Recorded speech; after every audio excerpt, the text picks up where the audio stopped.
Deus fale ao seu coração. Vamos orar? Espírito Santo, ilumina a nossa mente, faz o entendimento da Tua palavra. Abençoe a todos para que, ouvindo, entendendo, possam viver a Tua vontade e assim agradar o Teu coração. Em nome de Jesus. Amém.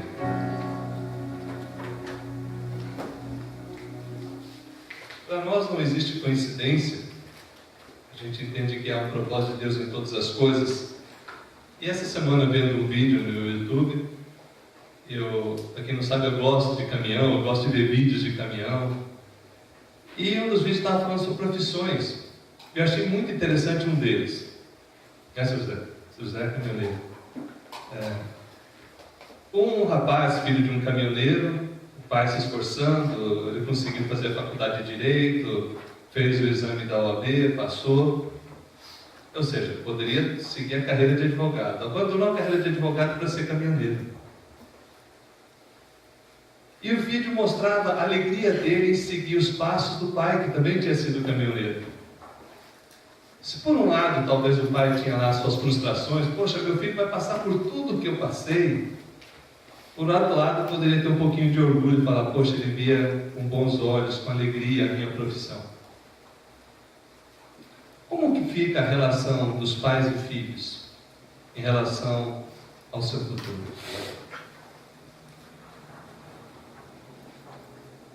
Quais lições nós podemos tirar da família de Jesus e do seu relacionamento familiar para nosso dia a dia, para hoje?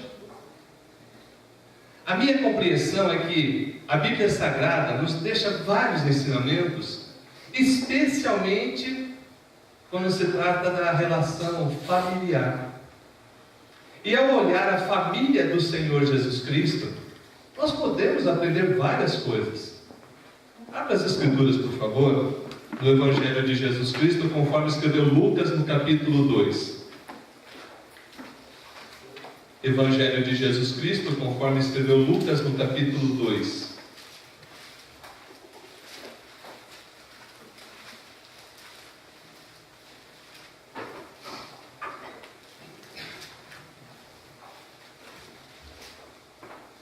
A partir do versículo 41 até o 52.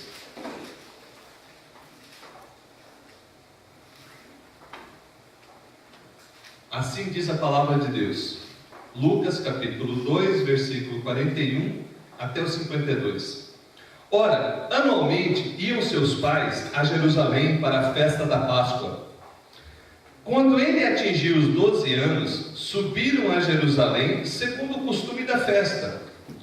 Terminados os dias da festa, ao regressarem, permaneceu o menino Jesus em Jerusalém, sem que seus pais o soubessem. Pensando, porém, estar ele entre os companheiros de viagem, foram o caminho de um dia, e então passaram a procurá-lo entre os parentes e os conhecidos. E não tendo encontrado, voltaram a Jerusalém à sua procura. 3 dias depois, o acharam no templo, assentado no meio dos doutores, ensinando-os e interrogando-os. E todos os que ouviam, muito se admiravam da sua inteligência e das suas respostas. Logo que seus pais o viram, ficaram maravilhados. E sua mãe lhe disse: Filho, por que fizeste assim conosco?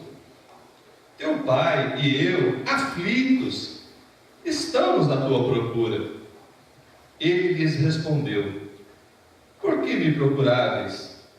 Não sabias que me cumpria estar na casa de meu pai? Não compreenderam, porém, as palavras que lhe disseram. E desceu com eles para Nazaré, e era-lhes submisso. Sua mãe, porém, guardava todas estas coisas no coração.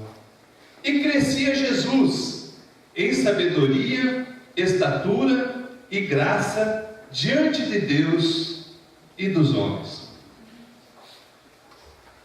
Amados irmãos, eu creio que não é necessário frisar, mas eu também acho que nunca é demais ressaltar essa verdade. Jesus nasceu menininho, como qualquer ser humano. E foi necessário que ele tivesse todos os cuidados naturais que uma criança tem que ter. Maria cuidou de Jesus, amamentou Jesus. José providenciava lá a manutenção necessária para o seu lar, também ajudava a cuidar. A Bíblia Sagrada não foi dada a nós para falar tudo sobre todos. Porém, alguns detalhes do nascimento e dos dias posteriores ao nascimento estão registrados. Mas em cada registro desse, nós vemos uma relação familiar normal e, por outro lado, especial. Normal por quê? Porque os cuidados básicos que é necessário com um bebê e com uma criança estavam acontecendo. Especial por quê? Porque ali estava o Salvador, que viria a cumprir o projeto do Pai de redimir os seus filhos e filhas. E por causa disso houve perseguição, eles tiveram que fugir para o Egito. Depois de um tempo que Herodes morreu, eles voltaram de novo para Israel. E se nós olharmos para esse texto com cuidado, nós vamos perceber que eles cumpriam rigorosamente todos os preceitos da religião judaica. Anualmente iam para Jerusalém. E essa narrativa é especial porque fala de Jesus já aos 12 anos. 12 anos é uma marca no judaísmo? Alguns entendem que sim. Pelo menos há uma tradição que sim. Em algumas circunstâncias é a primeira vez que o jovenzinho lê a Torá. É dado um trecho do Antigo Testamento para que ele leia.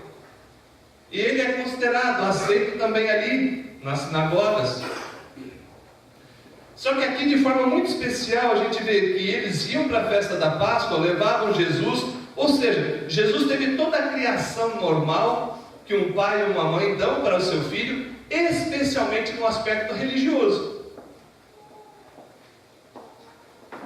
O texto não é detalhado a respeito disso, mas nós entendemos que sim, e aqui está um exemplo. E quando ele atingiu 12 anos, os seus pais levaram para Jerusalém, para a festa da Páscoa, como era costume. Terminada a festa da Páscoa, vamos voltar. Eu não sei quem já foi numa grande reunião, assim, um congresso grande das igrejas. Eu já fui em vários. É muito comum que na chegada vá chegando aos pouquinhos, mas na hora de ir embora é o estouro da boiada. Já reparou nisso? Cada um, tem uns que vem 1 hora antes, 2 horas antes, um dia antes, isso é normal. Mas a hora que encerra, é normal muita gente sair junto. E aqui não era diferente, encerrou a festa. Lembre-se, não havia ônibus, não havia avião, não tinha meios de locomoção de massa, e a grande maioria da população ia a pé mesmo. Então estava voltando para Nazaré, pensando que Jesus estava com algum parente. Olha só a família envolvida, pensando que estava com algum conhecido, porque realmente é normal isso. Não é assim, Luísa? Tiago não está comigo, mas deve estar ali junto com a Laura, junto com a Sofia, deve estar vindo lá atrás com o Márcio. Não seria esse teu pensamento? Foi normal isso aqui.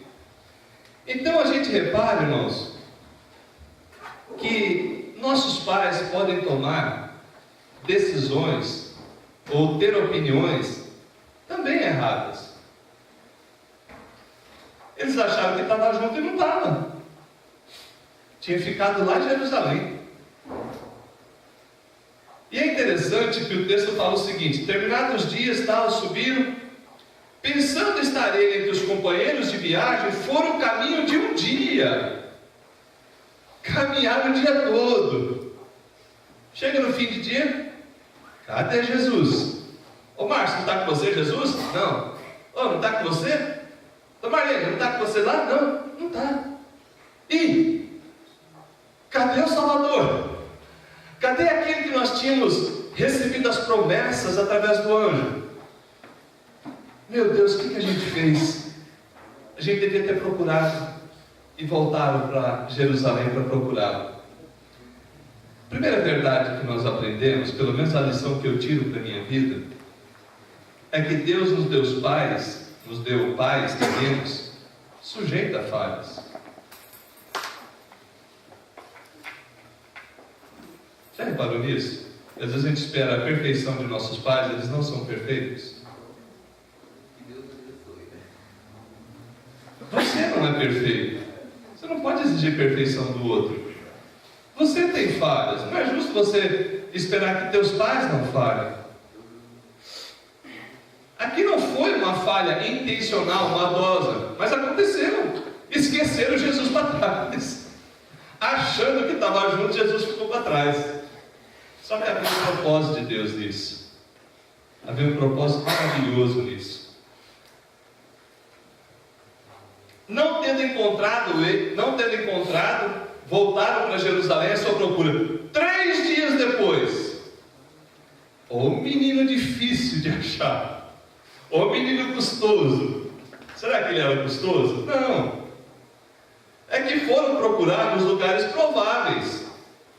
Qual que era o lugar improvável dele estar? No meio dos doutores. Você esperaria, Heloísa, que o teu Tiagão estivesse lá ensinando os doutores? Não! Ele ia procurar na casa da Laura, na casa do Márcio, na casa dos parentes, por onde você passou. E eu fico imaginando a aflição desses pais. Não é assim que a gente faz quando somos pais? Eu tenho sentido a ausência do meu Samuelzinho, ele está lá em Minas com a mãe, na casa da sogra. Glória a Deus, porque a sogra também tem que conviver com meu filho. Eles estão muito felizes, isso me consola. Mas dói, dá uma tristeza. E é interessante a aflição que dá. Eu não sei onde que estava uma vez, Samuelzinho subiu um momento de vista e já, onde que está? Rapidinho achamos. Por um momento. Mas imagina, 3 dias você não acha o rapazinho? Deus nos confiou ele e a gente não foi capaz de cuidar do rapaz. E diz o texto bíblico: o acharam no templo, assentado no meio dos doutores, ouvindo e interrogando, ou seja, trocando um diálogo, conversando. E todos que ouviam, olha aí o verso 47, e todos que ouviam, muitos se admiravam da sua inteligência e das suas respostas. Jesus estava mostrando ali que não era um jovenzinho qualquer. Naquela idade, aquelas respostas não era muito esperado. Não era o normal que acontecia. E diz o texto que todos ficaram abismados, ficaram maravilhados de ver. Como é que esse guri é tão inteligente? Ou, no dizer daquele, como é que esse piá é sabido? Esse piá está fora da curva.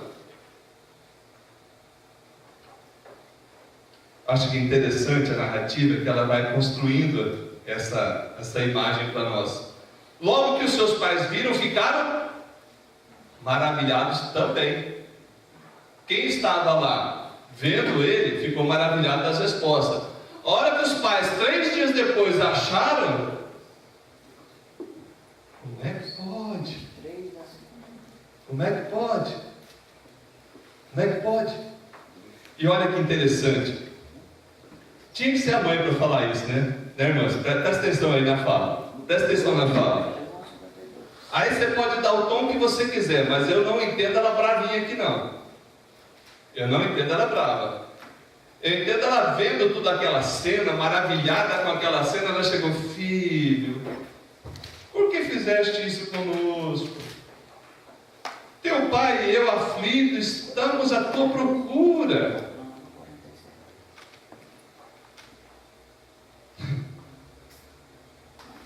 Interessante que mãe é mãe. Em todo lugar vai ser o mesmo. Quando alguns falam: mas tem mãe que mata o filho. filho, é a exceção. É a exceção que confirma a regra. Que toda mãe tem um cuidado muito especial. E geralmente a mãe é mais aflita para falar. E ela já foi falando: filho, o que você fez com a gente, filho? Você ficou aqui, a gente estava te procurando, filho. Olha o cuidado dessa mãe. Olha o cuidado. Repare, irmãos. Repare na aflição. Fala que José ficou também. Mas aqui a iniciativa foi dela de falar. Olha a resposta de Jesus. 49. Por que me procurais? Não sabias que me cumpria estar na casa de meu pai?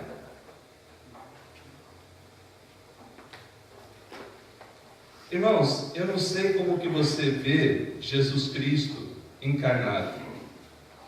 Eu o vejo como um ser humano, primeiramente, normal, que foi crescendo, entendendo a sua missão, e aqui ele traz uma palavra diferenciada. Ele fala: olha, por que vocês estavam me procurando? Vocês não entenderam que eu tinha que estar na casa de meu pai? A ideia aqui era no templo. A ideia é que ele estivesse ali, fazendo a vontade do pai. E assim estava acontecendo, porque todos ficaram maravilhados de ver como que aquele guri com 12 anos tinha tanta sabedoria. A segunda lição que nós aprendemos nesse texto é que Jesus cresceu na compreensão de sua missão, e assim o fez. A missão não chegou pronta. Ele não era um bebezinho já sabendo o que ia fazer. A missão pelo Pai já havia sido dada, mas na vida de Jesus ela foi sendo entendida e construída.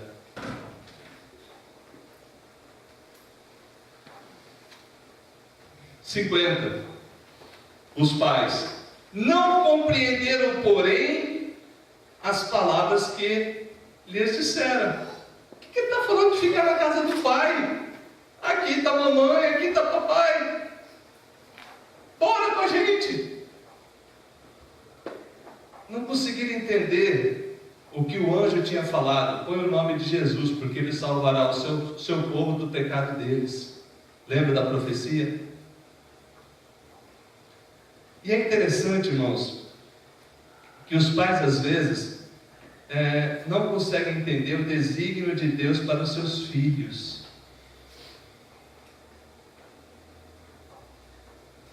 E eu digo o seguinte, que não é poucas não, muitas vezes. Não, você vai ter que ser médico. Você vai ter que ser advogado. Eu fui caminhoneiro, mas você tem que ser advogado. Eu não quero que você passe o que eu passei. Aí chegou um dia que o rapaz falou: ó, está aqui, sou advogado, tenho OAB, você é caminhoneiro. Achei bonita aquela cena, eu falei: meu Deus, dá ilustração para o sermão, está pronto.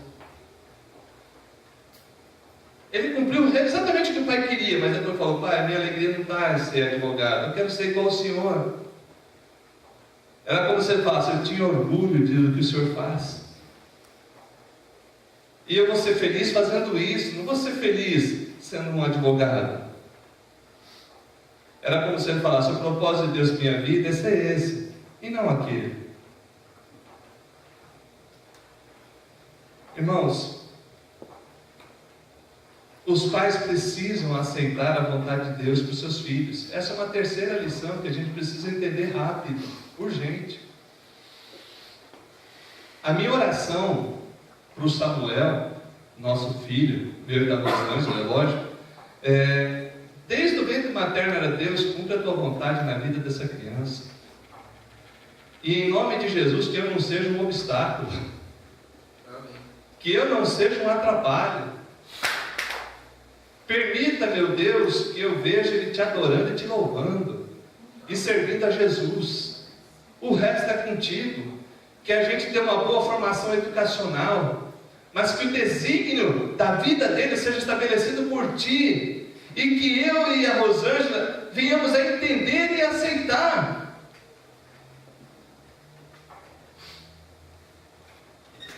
Meus irmãos, os pais precisam entender o desígnio de Deus para a família, e que você não cria filhos para você mesmo.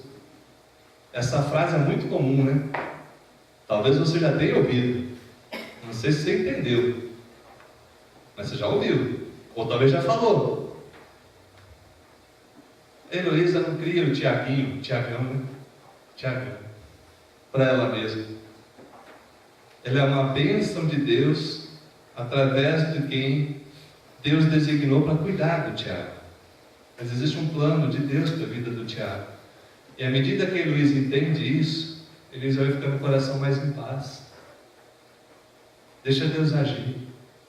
Deixa Deus construir esse projeto fantástico, maravilhoso. Nem sempre a vontade dos pais para os filhos é a melhor. Especialmente quando os pais não consultam a Deus. Quer porque quer, tem que ser isso. Eu gostaria disso, mas deixa eu falar com Deus, de repente é outra coisa. Quando você vê toda essa cena, você fala, poxa, há um conflito familiar. Tem conflito familiar nenhum, não. Vai para a Bíblia de novo aí. 51.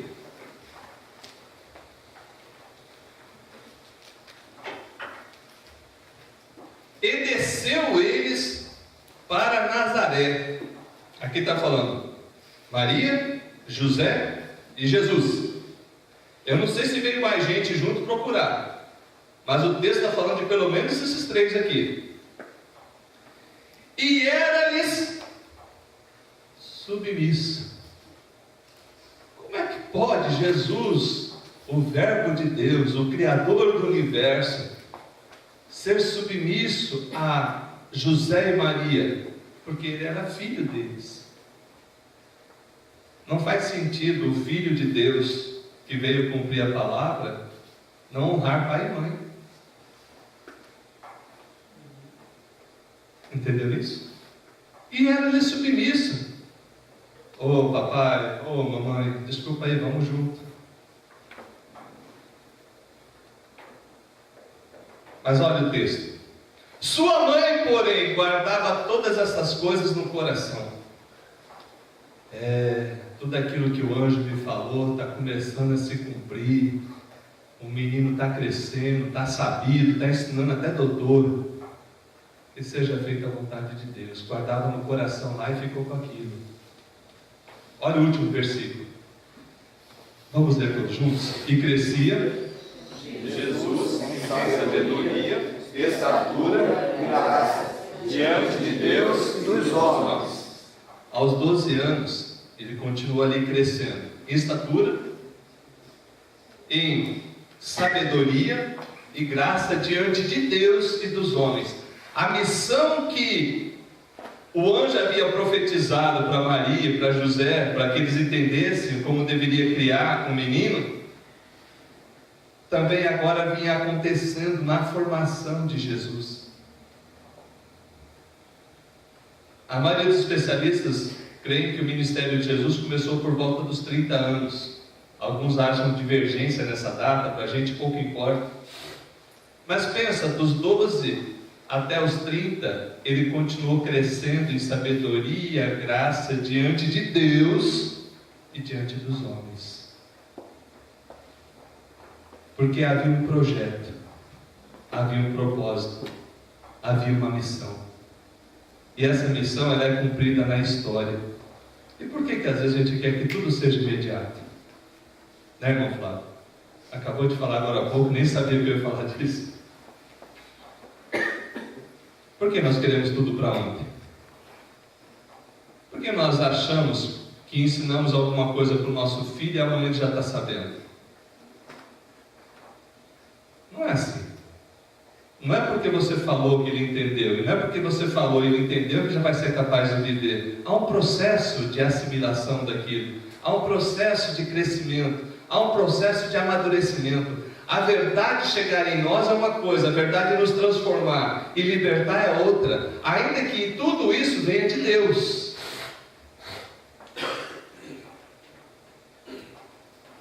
Por fim, o que a gente aprende de todo esse texto em relação a Jesus, o Senhor? De que o Pai preparou tudo que é necessário para o seu amado filho. Preparou uma família, preparou vários momentos, preparou esse momento aos 12 anos e fez com que ele continuasse crescendo no conhecimento. Eu não tenho receio nenhum de falar, Jesus estudou, viu? Que isso, pastor? Não foi por... Não foi. A unção do Espírito não anula o estudo.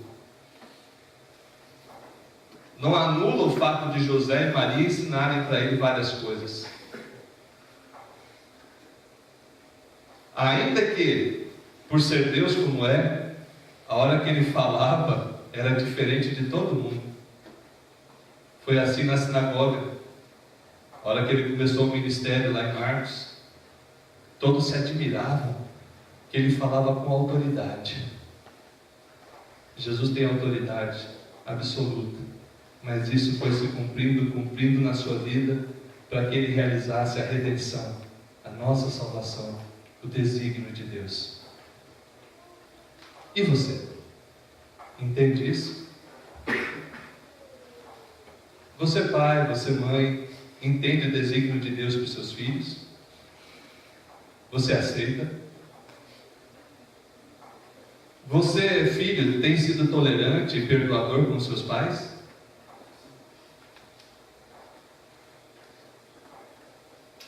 Percebe que a família tem que ter uma harmonia, mas primeiro na vontade de Deus. Se for aquela harmonia raivosa, imposta, isso aí já era coisa ruim dentro de casa. Tem que corrigir o filho? Se for necessário, sim, em amor. A gente sempre orienta aqui, você está com raiva, está com ira, não é hora de corrigir. Vai esfriar a cabeça primeiro para depois falar. Porque a chance de você se exceder e fazer besteira é grande. Agora, o que é mais importante teu filho ser? Ou cumprir a vontade de Deus ou a tua vontade? Se é a vontade de Deus, descanse em Deus, encomenda para Deus, ore a Deus. Ore pelo Luca. Deus, o que o Luca vai ser? Ah, missionário não! Já vi isso aí, sabia? A pessoa queria que o filho fosse isso, aquilo. Aí o filho começou a descambar assim para o lado missionário. E a pessoa, não, missionário não. Porque ele tratava mal os missionários. Ele não tinha apreço pelos missionários. Achava que era uma missão sem importância. E Deus estava conduzindo o coração daquele filho para ser um obreiro na obra do Senhor. Para servir aqueles que servem a Deus. E os pais tiveram que aceitar. E viram que aquilo estava dentro do desígnio de Deus. Que Deus abençoe a todos nós. Que a gente reflita nessas 3 lições. Primeiro, nossos pais também falham. Seja mais tolerante e perdoe. Jesus cresceu na compreensão da sua missão e assim ele cumpriu tudo. E os pais precisam aceitar a vontade de Deus para os seus filhos, para serem mais felizes e abençoadores. Fique em pé, vamos orar.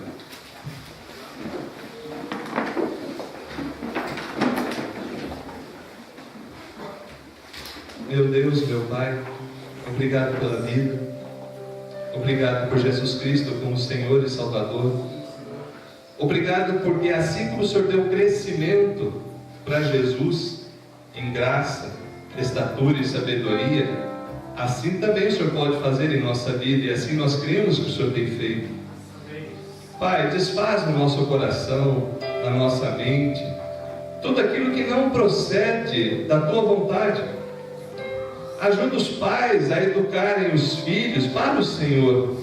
Ajuda que os filhos recebam a educação Tua e cumpram o Teu desígnio. Que assim, Pai, as famílias sejam felizes e abençoadas e vivam na paz do Senhor.